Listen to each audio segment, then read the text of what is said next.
How's it going? So today on BK Sport, we are back for In the Sheds week number 3. If you don't know what In the Sheds is, basically it's a world sport podcast with myself, Fletch and Schultz, and we discuss everything going on in world sport at the moment. We use 3 big sports with the most news going on. We discuss those, and we also have a little bit of an open floor discussion at the end. If you guys want a specific sport, leave a comment and pin it below with the timestamps for each individual sport. Today's In the Sheds, we're going to be talking about the NFL draft that was just on, the NBA playoffs, and also the National Rugby League, so I'm really keen for that. Also, we've got a special guest on, Cooper, who is a fan of BK Sport. Basically, every single week we also get a fan of the BK Army to come on here with us and, you know, provide a little bit of a fresh insight. Also, hopefully, eventually we can get some sports stars and other YouTubers and stuff. But anyway, let's jump over there with the boys and let's get the show on the road. And over here, we've got Shells and Fletch. Say hello, boys. How are we, guys? Yeah, how's it going? There's a motorbike going past my house. That's brilliant. Mate, Fantastic. No time for motorbikes. It's in the sheds with the boys. Yeah, just get off the motorbike, mate. Tell him get off. He should be. I know what he's doing. He's riding home fast because he wants to be the first person to have that notification bell on for when this video comes out. Am I right? That's damn right. That's that's damn right. Anyway, I'm also going to introduce. In the sheds is on. In the Sheds is on. Hopefully we can eventually make this a live podcast. But anyway, I'm going to introduce Cooper over here, who is a fan of BK Sports. Say hello, mate. Hello, boys. First up, boys, discussion number 1. We've got National Rugby League, the NRL. So let's go rattle off the scores first, and then we'll get into a little bit of discussion. So first up on the Anzac Day game, we had the Dragons versus Roosters, and the Dragons came out on top 24-8. Followed by that, we had the Storm versus Warriors, where Storm won 50-10. Rabbitohs, they lost to the Broncos 24-20. I know Fletch is going to be happy about that one. Then we went to Brookvale Oval for the Knights versus Manly game, where the Knights came out on top 18-12. Panthers versus Bulldogs, the Panthers got over them 22-14. Titans, in a close one, lost to the Sharks 10-9 in a game that had 3 field goals. Cowboys lost to the Raiders 18-8. And finally, we had the controversial Eels getting up over the Tigers 24-22. So, boys, let's talk about the Dragons versus the Roosters game. Are the Roosters even contenders? Not at the moment. Their forwards are playing terrible. Yeah, I don't know. Is Cooper Cronk even that good at the Roosters, to be honest? I think it's Overrated. The reason I don't think he's playing very well is because of his forwards. Like, Jared Hargraves, I can't pronounce his last name, and Dylan Napa, they've been playing awful. Only person, like, the backs are playing well at the Roosters. It's just the forwards aren't delivering. So Bit soft. I don't think Cooper. Yeah, that's a bit why Teddy's been a bit quiet because He hasn't really, But I thought the first try in that game, Blake Ferguson should have just caught the ball. Oh, Blake Ferguson, he's been taking catching lessons off Ben Hunt, and so was Jack Bird in that regard. Yeah. Blake Ferguson is either he'll score 3 crazy tries in a game, or he will drop a sitter and give away a try. It's so up and down.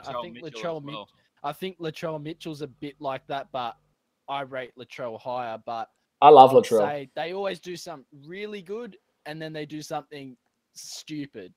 It's just how I see it, but they're that good when they're in form and got momentum going that you have to have them in the team because they're just that good when they get the ball rolling. Yeah, well, there's no way you could leave Blake Ferguson or Latrell Mitchell off the team list for him. There's no way. No way. No, they're very good, but I'm saying there's always a moment. It's like Vunivalu for the Storm. There's always a moment where he might fumble it or drop the ball or something like that. Yeah, well, Vunivalu definitely does drop the ball quite a bit. He's a quality player. He's actually one of my favourite wingers in the competition, one of my favourite players in the competition, maybe because he's Fijian, and I love a bit of Fiji, but, you know, in regards to the Dragons-Roosters game, I think the Dragons weren't actually, like, they were great, they were good. They didn't, that Nana McDonald try was not a try. They were good, but I didn't think they were as convincing as what everyone's making them out to be. I think the Dragons are definitely top dog. I think they're definitely red hot right now, but I don't think they convincingly put away the Roosters as much as people are making them out to be. Yeah, I'm waiting for Cooper Cronk to do it with Billy and Cameron. When you play with people for that long and you play Origin year in, year out, you play every week together, You play Australia together, play every game pretty much together, and then suddenly you don't have those two guys anymore who are so good. And you have to come to a new team, and you are the main man. Like, yeah, Cooper Cronk was probably a main man at the Storm, but he wasn't the main man. He wasn't. Well, there's never really been a main man at the Storm. There's been a main three players, or even when Inglis was their main four. It's always been a trio, duo, like 4 people, main players. At the Roosters, they really look at... I know James Tedesco is there, but they kind of look at Cooper Cronk like, this guy is going to lead us to the top kind of thing. And I don't know, mate. Is it too much pressure? I don't think it's too much pressure. I don't know if he has the people around him to really... Yes, there's good players around him, but that many high caliber players with the experience that Cameron Smith and Billy Slater have, I don't know. Well, everyone's got to realise as well, everyone's got to quickly realise that the Roosters have gone out and bought a pretty much fresh team. They've got a completely new spine with Cooper Cronk in there and James Tedesco, as you've been saying. And I was always maintaining that I thought they would make the 8 this year. I thought they'd be a good team, but I never thought they would win the comp because you can't just bring in a fresh set of players and then expect to win a competition. And everyone's just expected, because these guys have massive names for themselves at other clubs, that they're just going to come and gel. And that's just not how a spine works. I think the biggest example of that is obviously in soccer, football, with Real Madrid in the early 2000s buying one massive player from other huge teams every year, the Galacticos. I think it's the same with the Roosters. They think we'll just kind of buy our way. Like Tedesco's on $1 million a year or more. Cooper Cronk's on over $1 million for sure. There's a lot of people being paid a lot of money on that team. You got Crichton coming in next year on a lot of money too. Yeah, you can't just keep buying people and expect, hey, he's really good. If we pay him $800,000 or more, he's just suddenly going to win us games in this team with this structure, with this chemistry, with these people. Like, it doesn't. I'm pretty sure that yeah.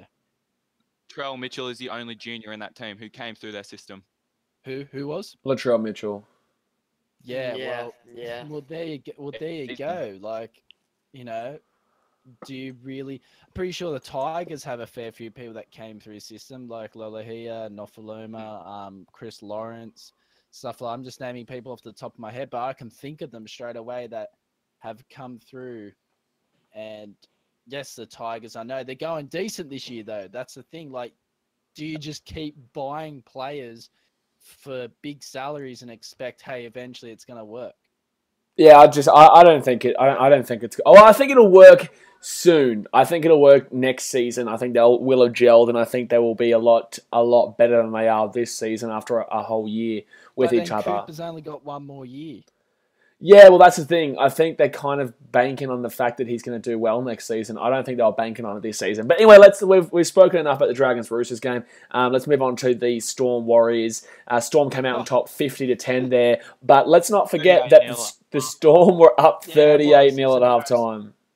Yeah, that was crazy. Is this the fall of the Warriors, boys? Yeah. I'd just say the Storm turned it on, eh? If they don't win this week, then I will say it's the downfall. I'm not saying it yet, but if they don't win this week, I think it's the end. Well, they're only playing the Tigers, aren't they? I thought they just met the Melbourne Storm too good, just completely blew them off the park, and they had a horrible night. I just thought it was... Yeah, but 38-0 at half time, man. Like, Yeah, even the Titans, even the bloody... Anyone wouldn't be down by that much. It's mercy rule. Yeah. That's a point a minute almost, really, isn't it? So, I don't know. I just think this could be... But how many people do the Warriors have out? Well, they've got a decent amount of players Johnson was out. As soon as you have main key players out, it's going to put an impact. I thought Josh Adokar, if he doesn't play Origin, there's something wrong. If he's not playing Origin, who's his team? Is he Queensland or New South Wales? He's New South Wales. Yeah. He has to play. If they don't pick him, who are they picking? Come on.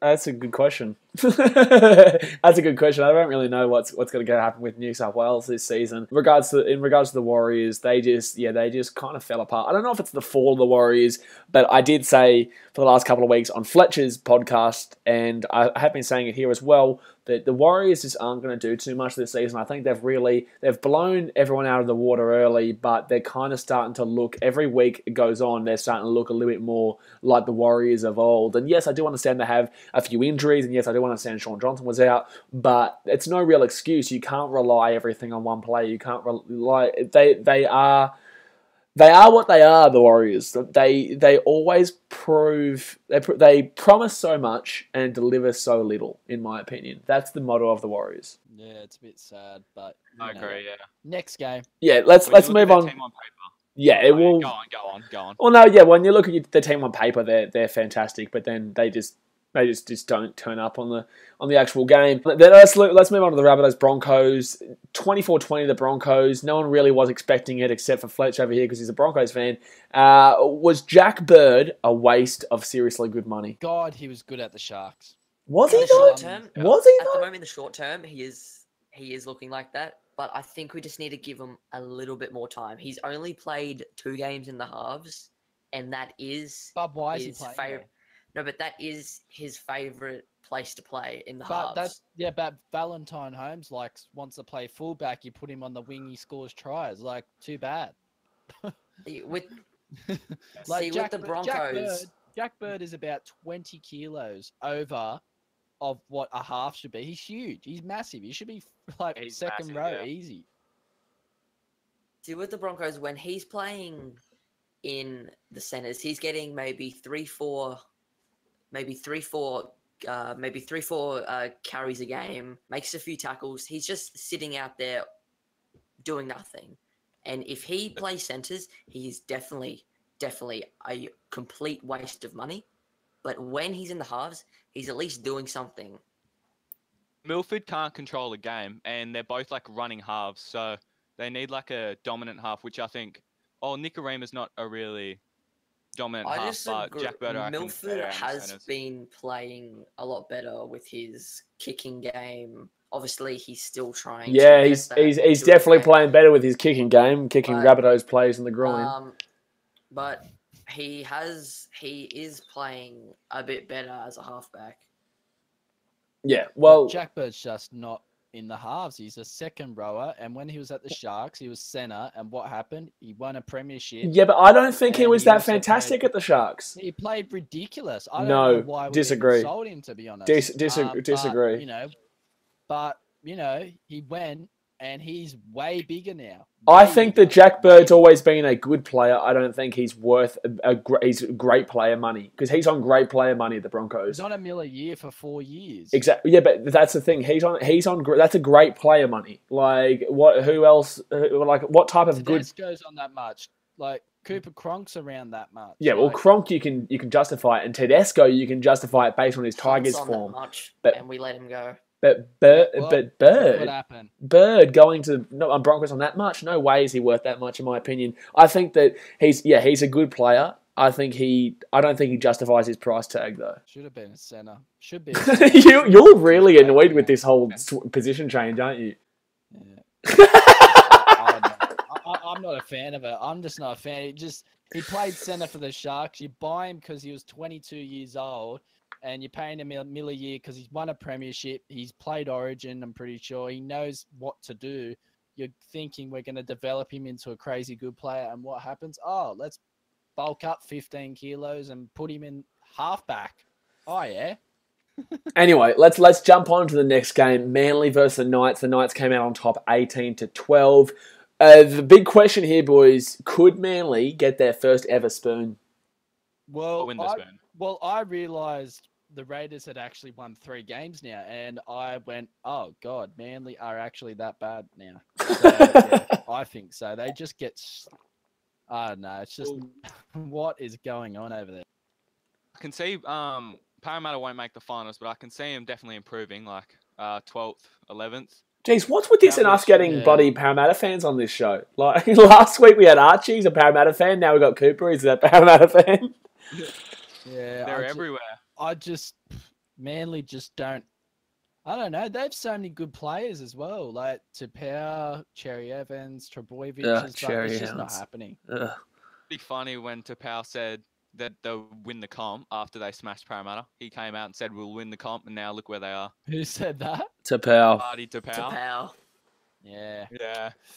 My belief about Manly right now is that I really want them to win the wooden spoon because one, it's a right laugh with my dad because he's a Manly fan, he's a Manly tragic, and two, Cherry Evans in regards to the Titan situation. So I absolutely would love that. They are literally equal last right now. They're just for and against is the best of the worst. Right? Their for and against is the best of the worst. They're above Canterbury, the Cowboys, and the Eels to round off that bottom four. But I don't see them. I can honestly genuinely see the Raiders or the Bulldogs doing it because the Bulldogs just don't know how to attack, man. They don't know how to attack. It's so very embarrassing. It's embarrassing. There's no way that I'm going to give it to Parramatta or Cowboys. They're going to jump out of there. Parramatta won't make the 8. I think Cowboys still have a chance, but because you know what? If you have a look at this system right now, this 8 right now, they're only bottom of the table is only 4 points from 8th position. Yes, they're for and against. Let's forget that, but they're only 4 points. 2 wins from being equal 8th right now, equal 7th. Manly just get pumped sometimes, don't they? And I don't know. The Bulldogs can't attack. But let's go to the next game. Was it the Bulldogs game? The next game is the Bulldogs game. Panthers Bulldogs. Yes, Panthers won 22-14. It was kind of, in my opinion, it was quite unimpressive. It was unimpressive, but the Panthers still. It was unimpressive but impressive at the same time. They fell apart at the beginning and then flew home, just like they have done for this whole season so far, really. James Maloney, put your hand up for Origin. Oh, he's got to be a walk-in. Pardon?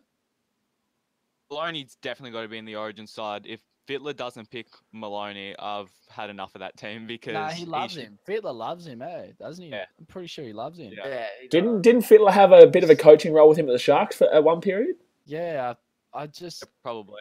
I don't know. They're going to pick him. No, it was the Roosters I'm thinking about. He's been there. He's won premierships. Wherever he goes, he's always good. He's a great goal kicker as well. You have to pick the bloke. How can you not pick him? Mm. Yeah, There's also been photos showing him doing the photos for Fox for the pre in the new South Wales jersey this year. So I don't know if that's anything, but they're gonna have to pick him. They have to pick him based on his form. They have to pick him based on his form. I thought that game was a bit of a sketchy win for Penrith. They do have a lot of people. Faray's tackle, but players out. Dean Faray's tackle. I don't remember who the Bulldogs player was, but I'm wondering whether he's alive right now. Marshall King. Everyone's saying it's a shoulder charge. That was just the best hit. That was not a shoulder charge. He still had his arms going out. You have to see more of that. That's just a quality tackle. Just got absolutely destroyed. You know what? That annoys me so. That annoys me so much right now. That annoys me so much right now because everyone's complaining. Oh, bring the shoulder charge back. Let's get some biff back. And then as soon as something like that happens, everyone's like, "Hey, that's a shoulder charge." Yes, I understand. They're like, "Hey, consistency and shit like that." But what are you doing? Shoulder chart. I don't think it was either. I forget who the guy was. It wasn't. It wasn't. He's the young Bulldogs half. He Marshall King. Marshall King. That's right. Ball, but as soon as he looked up, he just got. Oh, that wasn't Marshall King's fault at all. He got the ball exactly when he got hit. Pretty much, and he looked up, and Dean Ware was there. And bam, see you later. Like he held onto the ball, like he still held on to the ball, and then David Clemmer, got sin-binned and yada yada. But that's not a shoulder charge. I just call that good tackle. Let's get on with the game. Why did we have to stop because someone touched someone on the head and blah blah blah? Let's just play the ball and play on. I don't know why everyone was having a cry. Whatever. But anyway, let's jump on to the next game. Titans vs Sharks. The Sharks grind out a win against their bogey team, 10-9. The conditions. It was definitely. I don't know if I'd call it a scrappy game, but the Sharks definitely had to grind it out. Get out of jail. It kind of was a little bit of a get out of jail because the Titans dominated that second half. The first half. The weird thing about this game was that the first half was all about the Sharks, and yet they could only put on What was it, 9-0 at halftime? Was it 9-0 They're at still halftime? not in the 8. They're still not in the 8, the Sharks, which is annoying me. They're just outside, but still annoying. But yeah, well, it was 9-0 at halftime, yeah, because the Sharks only scored 1 point in the second half. So it was 9-0 at halftime. No, 9-2, sorry. And then the Sharks dominated that. And then the Titans could only score 7 points in the second half. So it was just a weird game that in reality, it was so close, and it just came down to Chad Townsend kicking that field goal. I know that sounds really basic, but that's pretty much what it came down to. One point. Sometimes you can say in those grind out affairs that it came down to the fact that the Sharks, they were the better team. But I don't think either team really was the better team. I thought they both played very similar, and just the Titans just couldn't get over the line in the end, despite the possession in the second half. Bryce Cartwright was terrible. Well, I will say this. I said this on Fletcher's podcast as well. Bryce Cartwright was average, yes, but the Titans' attack need to be deeper. They need to be deeper because when he got the ball every time, they'd already rush out of line. A couple of questionable running out of line, but in the same sense, he would catch the ball and then get tackled straight away. And that was on 5th tackle. So it's confusing why the Titans are so far up in attack. But anyway, point of the matter is, Sharks got that win. Titans... You know what surprises me the most about Bryce Cartwright? What? He's only 23. Yeah. I thought he was like 30 years old. Yeah, well, you thought he was 30 years old because of the whole situation. That happened because that was pretty mental. No, yes, you I did. thought he Yes, was you did. 30 because he just looked older. He does not look 30. But anyway, No, I just quickly before we move on, I think the Titans' defense is really shaped up with Trevor Gilmeister back, but I think that's gonna work out for the future. I know Bryce Cartwright does have the X factor and stuff, but as soon as he finds it, he'll be fine.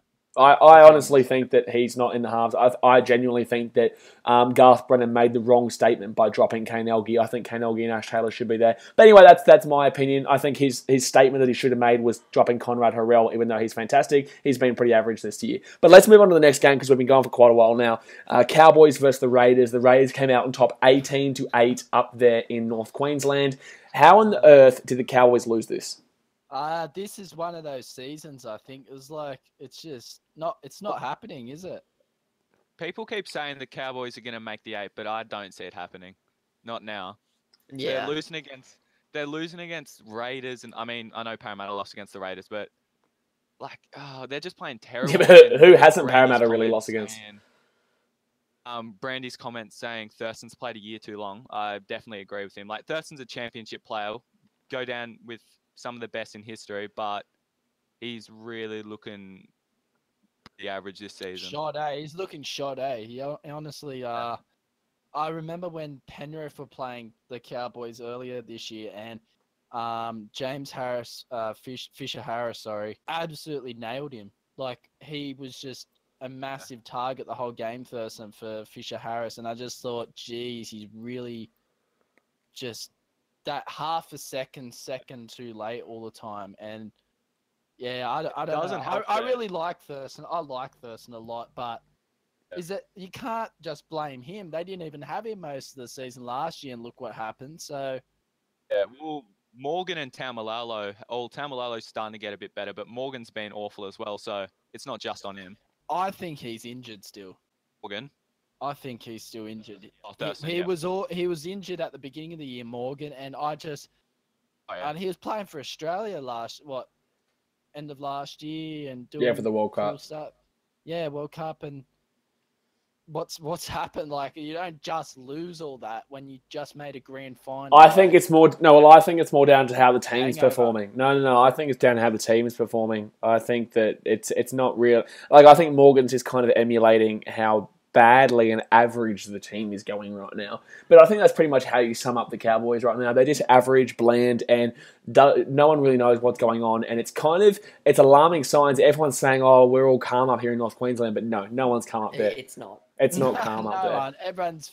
Everyone's worrying because they know it's just not happening. They're not winning games. That's simple as that. Clunky. Their attack is very simple and very easy to read. Yeah, I just don't know how they're going to get out of the hole Finally, boys, we got the Eels-Tigers match. 24-22 to the Eels. Parrot win 2 in a row. Bit of a controversial game because of that, obviously, that the one-man strip. But, the Eels still get the win. What are you guys' thoughts? I like the Tigers. I really like the Tigers. You say that every week. I just do. People were saying earlier in the first episode, the Tigers won't make the 8. I don't think they will, and they just lost. Again. They lost, and they're still 5th. And it's only round 8. Yeah, well, you know what? I see Tigers making the 8. All right. How good's Corey Thompson, though? He played awesome yesterday. Oh, bro. He got signed as a backup, back, and he's killing it. Yeah, he is doing really well. But in regards to Parramatta, I think that they're I don't know why people are saying they're going to make the 8. Let's just be straight up. It's Gutherson. It is Gutherson, 100%. I don't know why people are saying they're going to make the 8 though, because I think they will go. I did say a couple of weeks back that I thought they would go on a run, and they have gone a little bit of a run, but I don't see them going too much further. I can't think of who they're actually... They come against the Sharks at Shark Park. Eels have a pretty decent record against them, but I just can't see... I can't see the Eels. No, I said the Sharks winning it. Of course you said the Sharks winning it. You wouldn't say Eels are going to beat the Sharks because you're a Sharks fan. No, but I just think the Sharks will beat them. Yeah, all right. Let's wrap that up for the NRL this week, boys, and move on to number 2, which is the NBA. And I know that I'm pretty much going to be the only one here talking because... Unfortunately, Archie from last week is not here, but we don't actually have too much to talk about in regards to the NBA. It's more... Well, actually, we have a lot, but... Let's just talk about the LeBron clutch sock. Oh, man. That was orgasmic. Yeah, that's all over Facebook. Yeah, that's all we want to talk about. All I get is everyone messaging, did you see the shot? Did you see the shot? I'm like, yeah, only 50,000 times. Mate, LeBron is an absolute legend. Is he the GOAT? Is he the GOAT? 3, 2, 1. Is he the GOAT? Stop it! I'm starting to get I'm starting to feel claustrophobic that you're closing me into this room, and I want to say yes, but I don't know if I can say yes, but I want to say yes, but I don't know. Yeah, I don't know. If he wins a couple more, then we have to really think about it, don't we? A couple more? If he wins a couple more championships, or just at least one. If he wins 2, he has to win. Definitely have to say it. Yeah, well, if he wins a couple more, then I'm definitely saying that he. Oh man, it's so hard. I think that LeBron is taken over, but because he's still got a few more years, and if you look at the same point when Jordan was in his prime, man, it's such a difficult question, and it will be an age-old question. But if LeBron does win a couple more championships, he is definitely. I said a couple. I just think if you get 2 more, then you can't dispute it, really. It's going to be hard. I don't know. MJ is MJ, but so. Yeah, exactly. MJ is MJ, and a lot of people don't like LeBron based on the fact that a lot of people call him a whinger and whatever you're not. I don't really care what people call him. He's just an absolute... MJ did go to baseball, come back, then retire, and then come back at 40. Anyway. Well, yeah. Well, look. Well, I want to get into I'll get into the games in a sec because that's actually really interesting. I just want to quickly finish up on that. I would, yes, in my opinion, and this is going to maybe get a little bit of hate, but I would say LeBron is probably going to be the greatest of all time. I'm going to say it. Yeah, I think it's Jordan. I do, but if you look at everything that LeBron does, 33, he's still got definitely a few really, really top years in. I think he'll go until he's 40. I honestly think he'll go until he's 40. He may have 7 more years left in him. And everyone, look at this. Everyone's comparing LeBron to MJ, and he's still got roughly 7 years left, 5 to 7 years left. Well, Tim Duncan played until he's 40. Ginobili's playing until 40. Nowitzki's going until 40. So why not? Yeah, well, they kind of fell apart during Nowitzki's not the player he used to be. He's still playing. Yeah, I'm pretty sure he's still signed. He's still got another year. But they kind of fell off. I'm not saying LeBron's going to be, the big bad dog that he is right now, and he's 40. But he's getting better, man. He's 33 and he's getting bigger and better every single year. I think it may take until he's 36 to start regressing, or maybe 37 he'll start regressing and then kind of falling back a little bit. But he is literally if you look at the Chicago Bulls, If you look at Jordan's impact, Jordan was key, 100%. You know, one of the greatest of all time. But he had players around him. Exactly. Now look at LeBron. He goes wherever and wins. Doesn't matter who's there. He goes wherever and wins. He makes things happen. Miami did have Chris Bosh and Dwayne Wade. That did help a bit. I guess, but he was still the main man. You know what I mean? Like Pippen in his own right was the main man as well. You know what I mean? It wasn't Michael Jordan with Pippen. It was Michael Jordan and Pippen. Let's move into the second round playoffs. So the Golden State Warriors are playing the New Orleans Pelicans. I'm thinking here that Draymond is the key to victory against Anthony Davis, simply because to beat the Pelicans, you need to be big, because Davis is one of the biggest, baddest dudes. I've said those words so many times so far in this podcast, you know what? It's worth it. That, man. What's going on? You listen, all right? Just take it. Just read the encyclopedia. I read the encyclopedia, and biggest and baddest, you know, they were top dogs. Anyway, Draymond he clutched up. He got a triple-double against them in their first game, 16 points, 15 rebounds. I think he got 11 assists as well. To beat the Pelicans, you need to be a high-scoring team, and the Warriors are a high-scoring team. However, I really like this New Orleans Pelicans team. I really like them. J. Rue Holiday, Anthony Davis, and, who am I thinking of as well? Rajon Rondo. This team really has what it takes to give it to the Warriors, and I don't think the Warriors are going to have this series really easily. I think, yes, they won. They're up 1-0 right now. That's fantastic, but that was at home. You wait until they go to New Orleans, and I think it's going to be a little bit of a different story. This series may go down to 7. The Warriors are not the team of old. They are still killing it. They have still got Durant. They have still got Thompson. They have still got Curry, Iguodala, Draymond. They've got a beast team, but their team this season has not been killing it as much as previously. So I'm saying the Pelicans are going to go through. It's Golden State, but I'm sorry. I don't know why I said I think the Pelicans are going to go through. I'm going to leave that judgment for next week. I think it'll be a lot. I think it'll be a lot closer. I think it'll be like 3-3. Anyway, and then we'll go to anyway. Are you saying Warriors going through? I just think there's too much experience on that team. There is a lot of experience on that team, 100%. I actually personally feel that the Pelicans are better without Boogie. I'm going to say that. I know a lot of Pelicans fans out there might disagree, but I think that they have been doing better without him. I'm not going to lie. So we'll leave it at that. I just think that, yes, that Draymond Green is going to be seriously the key to victory against the Pelicans with players like Davis, rampaging through. Let's move on to the next game, Boston Celtics versus the Philadelphia 76ers. My question here is, will Boston win a game? I think, yes, the Boston will win a game, but it's a very good question, because this Philadelphia team is absolutely it's raucous. It's really raucous. How good's Ben Simmons, but you say that every single week, and I agree with you every single week. Yeah, but it just doesn't stop. It doesn't stop.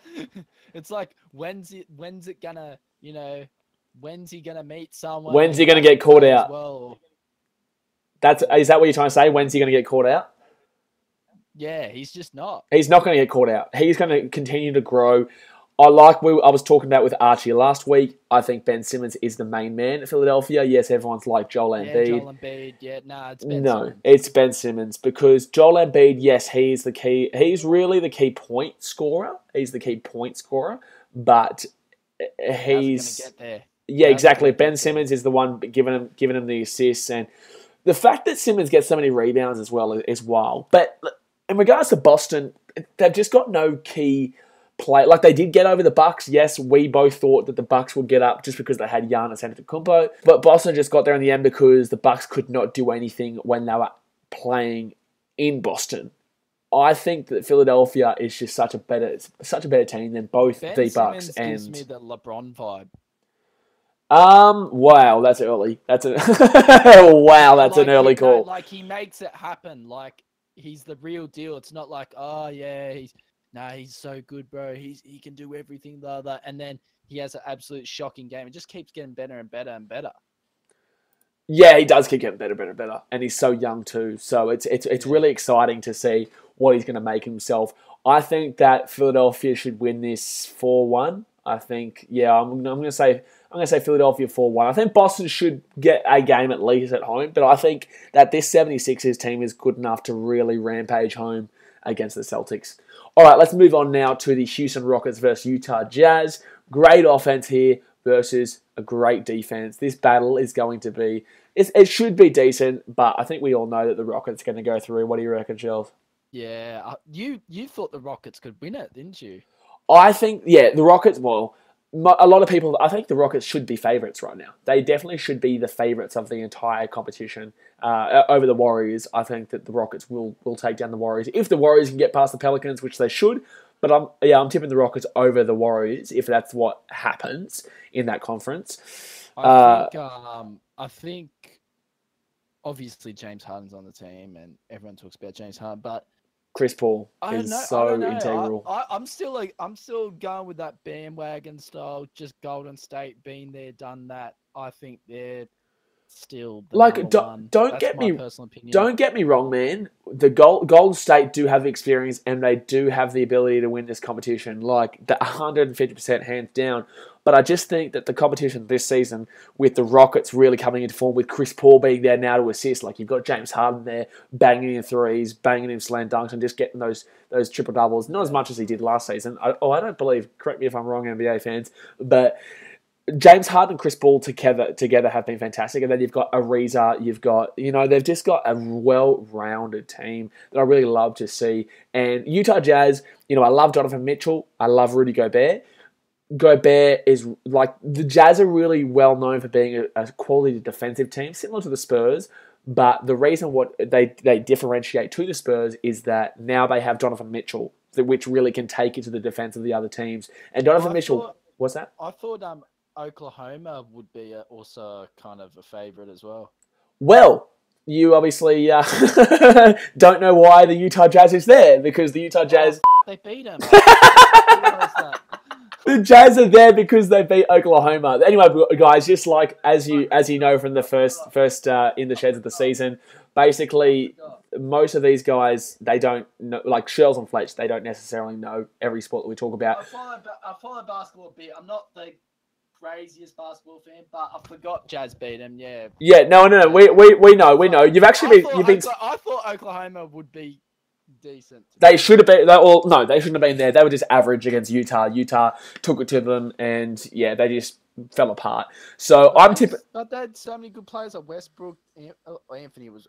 Don't talk about Anthony. But like Paul George as well. Like, what is the go? Like I've said for multiple weeks now, Anthony, get him out of there. Honestly, get him out of there. Move him on right now, immediately. He has not been the man that they need, because he is he needs to be the key man. And he, like Artie said last week, he stunts the progress of all the young players, and he just can't work on a team. And especially OKC, when Westbrook is the main man, Paul George has fit into the equation because he's able to work alongside Westbrook. But anyway, let's not talk too much about Oklahoma. We can talk about them next season when we're back into the pre-season for next year. Let's move on to the last series, which is the Toronto Raptors versus the Cleveland Cavaliers. Will Toronto be the new kings of the East? It's an interesting prospect. Do you have any opinion on it? Well, you're team LeBron basically, aren't you? So this is a very difficult one to predict, simply because I love DeMar and DeMar DeRozan and Kyle Lowry. I think they really put to the Wizards to the sword when the Wizards should have. I was speaking to Archie. I said Toronto would get through. He said the Wizards would get through. And you know what? He wasn't too far wrong in the fact that they're actually a better, well-rounded team, because Lowry's fallen off a little bit. But I think that the Raptors, they've performed so well this season. They have just really. They've really kicked the shit out of a few teams, to be completely honest, and they've shocked the competition a little bit. I think when I'm saying shocked the competition, I'm saying it in the fact that no one expected them to be this good, rather than them just being good in general. Everyone kind of knew they would be. Cavaliers, they've been falling off. They just breezed past the Pacers. Pacers arguably had a better rounded team as well.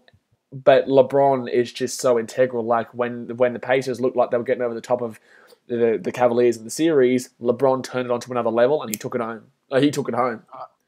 All right, let's talk about the clutch shot again. Yes, well, he did get that clutch shot, and it was such a Michael Jordan that was it was such a Michael Jordan-esque. That one shot, I can't remember who he was playing against in the playoffs, but that one shot really it brought it home for me. It reminded me of him. But anyway, I don't know who to tip in this one.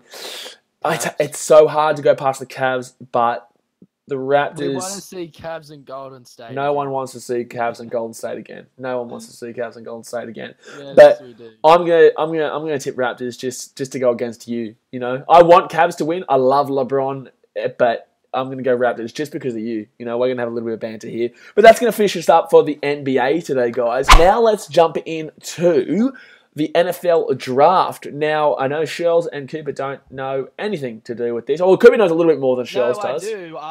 The Australian guy got picked up. Well, yes, he... Jordan Madalena or something. He whatever did. His name is. Yes. Anyway, let's jump in and let's go through the picks first, and we'll come back to a little bit of discussion afterwards. So, with pick number 1, we had the Cleveland Browns. They selected, in a massive shock, Baker Mayfield, quarterback from Oklahoma. Pick number 2, there was New York Giants. They chose Saquon Barkley, running back from Penn State. That was an interesting decision, to say the least. I'll get into that in a minute. Pick number 3 was the New York Jets. They went with Sam Darnold, the quarterback from USC. That's no surprise. Cleveland Browns had pick number 4, Denzel Ward for Ohio State. A little bit of a CB there. Pick number 5, we've got the Denver Broncos. Bradley Chubb. We all knew that was coming from North Carolina State. Pick 6, Indianapolis Colts, Quentin Nelson, guard from Notre Dame. Pick 7, Buffalo Bills, Josh Allen, quarterback from Wyoming. Pick 8, Chicago Bears, Roquan Smith, linebacker from Georgia. Pick 9, San Francisco 49ers, Mike McGlinchey. And in pick number 10, we had the Arizona Cardinals, Josh Rosen, quarterback for UCLA. He dropped down quite a bit. I do have the rest of the picks here, but I'm not sure if we're going to have time to go through every single pick from each team, because there are 32 teams. If you guys would like a little bit extra insight into the following 22 teams, then definitely hit the comment section. Let us know, because I'm definitely interested to talk about a few of the players that dropped out of that top 10. But anyway, let's talk about the top 10. Like I was saying, Cleveland Browns, pick number 1, Baker Mayfield, Oklahoma quarterback. What bloody hell's going on? Didn't see coming. Did not see that one coming, boys. What do you reckon? Well, all I know, I don't follow the NFL too closely, but I know the Cleveland Browns are trash. Yes, I've never seen this guy play. That is definitely a word to use, yes. Good enough. Is he going to change this team, or is he pretty average? It depends. Baker Mayfield brings me back to a guy that the Browns used to have a long time ago. I'm trying to think of his name. Which failed quarterback are you trying to think of? Which failed quarterback are you trying to think of? Yeah, look, while you search for the player you're thinking of, I'm just going to say the Browns are known, say, for example, the Gold Coast is known as the place that sport comes to die. Even though that's changing now, the Cleveland Browns, are the place that quarterbacks go to die. They had Kaiser, they had RG3, McCown, Kessler. Johnny Manziel. I was about to say Johnny Manziel, Brian Hoyer, Brandon Whedon. It is the place where quarterbacks go to die, man. And I want this to change. And I hope that Baker Mayfield, this changes with Baker, because he's such an interesting prospect. I don't know if I do know. He's not worth a number 1 pick, but he is worth a first round selection for sure. But number 1 is just wild. It's just interesting that a 6-foot quarterback was selected number 1 overall. A 6-foot quarterback. Yeah, usually they're a lot taller. Like 6 foot. Mate, I'm 6'3". Don't talk about I'm 6'1". quarterbacks. My quarterback, Russell Wilson, is 5'10", and he kills it. Yes, but Baker Mayfield is not a Russell Wilson. He's a Drew Brees. Baker Mayfield is more of a Drew Brees than a Russell Wilson. Yes. But I agree with what you're saying. Yes, he is short. But what was Russell Wilson's pick? Where did Russell Wilson get picked? What number? 3rd round. Exactly right there. Where did Russell Wilson get? He would have been a 1st round pick with his arm talent, but his height. Mate, he was 75th overall, but because exactly, his height set him back. Think about it. Eli Manning and Peyton Manning and Tom Brady, they're well over 6'1". Yeah, Peyton's definitely taller. Yes. Yes. Yeah. So they're at least 6'4", 6'5". I just think that disregarding that, a lot of weight is on Baker's shoulders. A lot of weight from this whole franchise. I just don't want Baker to turn into another Johnny Manziel. Johnny Manziel, exactly. But the characters are very, very close there. But let's move on to the next one. Let's move on to the New York Giants. Pick number 2, Saquon Barkley, running back from Penn State. For me, this is more of a surprise than pick number 1 with Baker Mayfield. Simply because Eli Manning is now 37 years old. He's not going to be around for much longer. Why go for a running back in a draft that is deep for backs? It's wild. And why would you not listen for offers for second? The Giants refuse to listen to any offers for second and decide to go with a running back instead of a quarterback when their quarterback right now currently won 3 games last season and he's 37 years old. What's it go? Dumb. I disagree there. Saquon Barkley is hands down the best player in this draft. Oh, look. The best player in the draft, and you cannot pass on that. I understand that their QB is 37 years old, but take this. Last year, Eli Manning didn't have any talent around him. He had no run game. He had no wide receivers. Odell Beckham was gone for the season. That's right. Obviously, he is 37. His O-line was half decent, which means he kept getting sacked players. So we just had a little bit of a connection failure there with Fletch. So let's jump on. Shells, what were you trying to say? Just from a sports science perspective and stuff, because I study and stuff. How big are some of these guys in the NFL? Jesus Christ. Rob Gronkowski is 6'6". Yeah, I know, it's wild. Huge. He's a big dude. He's a big dude. I'm just thinking, geez, I would hate to be a quarterback and get sacked. Yeah, exactly. Well, Gronkowski's obviously not going to be the one sacking. Yeah, I know, but he's not even... He's one of the smaller dudes because you have a look at the defensive teams and the plays on those defensive teams are absolutely built. But I just want to say, Fletch, I believe that Barkley will be absolutely phenomenal, but I just don't think that the Giants should have passed up on a quarterback. I agree that, yes, they were really light in regards to talent alongside Manning, but Manning's getting old now. They needed to focus on getting a replacement for him and having someone learn underneath him, in my opinion. To be honest, I actually think we're only going to get through a couple of these picks, boys. So I think I'm going to have to get a different video going up with this. But we'll move on to the New York Jets. Pick number 3, Sam Darnold, quarterback for USC. I personally believe that this could be the first successful quarterback of the Jets since Joe Namath. Oh, get out! I'm serious. Get out. I'm serious. Joe Namath was one of the greatest of all time, and I'm telling you, I think that eventually, if he continues down this same path that he's on, I think that he could definitely be in that kind of style. I think that one day he's going to be a great quarterback, and I think that the Jets really lucked out that the Giants passed up. I think that the Jets really, really lucked out that they passed up on Sam Darnold for a running back. And I'm not saying, like I said, I'm not saying Saquon Barkley is a bad player. I think he's going to be a phenomenal running back and could probably be one of the better running backs in the entire NFL in a couple of years' time. But I just don't know if it was the right decision to make. So that's my opinion on Sam Darnold for the New York Jets. Absolutely lucked out there. Absolutely lucked out. I absolutely love it. Next up, boys, pick 4 Cleveland Browns. Again, Denzel Ward from Ohio State. What do you reckon of this one? I haven't heard much of him, but I was very surprised that they did not go with Bradley Chubb. Is it Bradley Chubb? Yeah, Bradley Chubb. Yeah, oh man, the Broncos loved the fact that the Browns went with Ward. Because can you imagine if you have Myles Garrett playing right end and then Chubb playing left end? That is the most overpowered defense outside core that you can just get. Like, I don't care who's stopping. The quarterbacks will be running for their lives. Yeah, exactly.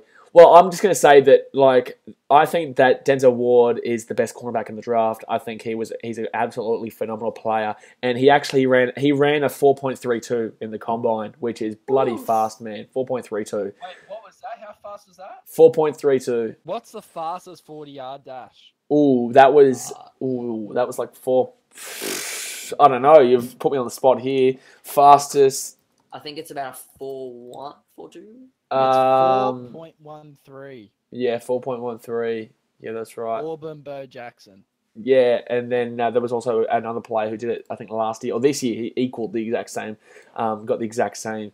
But yeah, I think Denzel Ward is a quality player. I just don't know that Bradley Chubb wasn't the best option for the Browns there. Talking about Bradley Chubb, the Denver Broncos will be licking their lips. They will be licking their lips. Player. Khalil Mack, Vontae Miller, and now him in that linebacker core. Oh. Yeah, I know. It's crazy. It is absolutely crazy. Quarterbacks are going to be running for their life, like I said, like if they had got him. But oh man, 100%. Learning from Vontae Miller, he's going to be a crazy player. Yeah, 100%. I definitely agree there. He's going to be an absolutely quality player there from North Carolina State. And the Broncos, yeah, they just absolutely lucked out there. But, boys, look, we've gone quite a while here, so we're going to have to skip over most of the NFL draft talk. We're going to have to put that into a separate video where, you know, we have a little bit more time to sit down and discuss it a little bit. We're going to move into the open for discussion part of In the Sheds. So, guys, just remember, if you want to listen to more NFL draft talk, then definitely comment below and let us know, because there is so much to talk about. There is another 27 picks that we didn't get to talk about today. So yeah, just let us know in the comment section below. Hit the video with a big like. But let's move into the open floor discussion. So what do you boys think is the topic for today? Let's talk about this quickly. The South Sydney Rabbitohs player being taken by the Philadelphia Eagles. That's massive. You know what? And do you know what was really awesome? Is when they read it out, they went, "What's his name?" They went, "Old mate, South Sydney Rabbitohs" as his college. Old mate. Old mate. Yeah, old mate. That's a roofer. Old mate, 6'8", 156 kilos. You gotta love old mate. You've gotta love old mate. Can we get a birth certificate check there? Nah, but seriously, he's a machine. He's massive. He's just gigantic. He is gigantic. I think that's I think he's going to do well. I don't like. I'm feeling him doing well, to be honest. He has the physique for it. Now it's just the can he learn the game? I think he can. Why not? He's over there. What do you reckon, boys? You reckon he's the next Jared Hay? No, but they said that he's playing tackle. To be fully honest, I reckon he should be playing tight end. Like, he's got the moves. Tight end is definitely a good position for him. Yeah, they reckon he should be playing tight end as well. Yeah, so boys, let's. What's the big topic for today? Do you reckon it's time for the NRL to expand? I definitely think it is time for the NRL to expand. It's time. I think there's definitely been enough of. I think there's definitely been enough time in between drinks from when the Titans came in, and I think that to create a fresh feeling about this competition, it needs extra teams. And yes, I know it's a difficult process. I know it takes a long time, but maybe another Melbourne team. No way would I go there first. Or Victorian team. No way would I go there Victorian first. team. No We way. need a Perth team Yep. and a PNG team before I we even think about that. PNG, yeah, I think. Well, yeah, Melbourne is PNG, AFL, but I was gonna say either Perth or Adelaide, but I think that Adelaide down the track, yes, because when their team was there, they were actually quite successful off the field. It wasn't as bad as people think it was when it was at Adelaide. I think they were the Reds. I'm not too sure. I can't remember. That was a little bit before my time. But Perth is definitely up there. Especially with now that the Western Force aren't a rugby union team anymore. It's prime, absolutely prime for a position, and they did have the facilities. Stadium as well. Yeah, they have a fresh stadium. That's exactly what I was going to say. They have the facilities. Optus Stadium though, playing rugby league on an AFL cricket pitch is pretty up there. It's pretty. Well, they've been going over there. They've been playing a few games over there, haven't they? So, Yeah, I know. It's just as a home ground to have that. A PNG team would be. Imagine another New Zealand team. Well, that's the thing. These are my 5 that I've got as a discussion point, and that is PNG is there because they've formed something up there in the Queensland Rugby League. They won the Queensland Rugby League last season. Yes, they got flogged by Panthers in the Battle of the New South Wales Cup versus the Queensland Cup, but PNG have built something there. There's Perth. There's a South Island New Zealand team. Yeah, I just think maybe PNG is the go. PNG, I think. When the Australian team goes over there, the fans are crazy. It's crazy. Yeah, Port Moresby, it's crazy. They need to probably, this really passionate over there. Like they want to see a team. This time next year, boys. The support. This time next year, boys, we're going to be talking about Fiji because they're getting a team in the New South Wales Cup and they're exactly the same as PNG, if not just as passionate, if not more passionate over in Fiji. So, and that's where most of the wingers and the really big time wingers come from. The fast-paced wingers. So you wait. Fiji is going to be a big topic as well. But yes, I think New Zealand. I think Perth. I think Adelaide is up there. I just don't think that second Melbourne team is the right time at all, man. But I think Port Moresby-based team in Papua New Guinea. Oh, you have to do it. Have to do it. They've And, got, I don't like the they idea know of they can bring people in. They want to see rugby there. Yeah, exactly. Well, when the Rugby League World Cup was on, they were selling out stadiums every single game. Like every single game was selling out. When PNG has its own team, they will sell out every single game, and people will be like Broncos. Who, in regards to that, I'm not insulting the Broncos there. I'm just saying that the support of PNG will outweigh every single Australian and New Zealand team, 100%. And if they can build a stadium if they can justify building a stadium of the same capabilities, say, of Suncorp, I don't believe they can, but if they did do that, it would literally do wonders for their economy. But the thing is that for away fans travelling there, are people afraid of the safety? There's no such thing. No, exactly. If away fans were to travel to PNG, is there a discussion point for the safety of the fans? Well, how about this for a fun fact? Papua New Guinea has 3 million more people than New Zealand. So look, I think that what we've got out of this discussion is that it definitely is time for the NRL to expand, and PNG is definitely a hot prospect along with Perth. I think everyone's talking about that, to be honest. I think everyone said Perth, and I think everyone said PNG. I think they're the two teams that need to come in.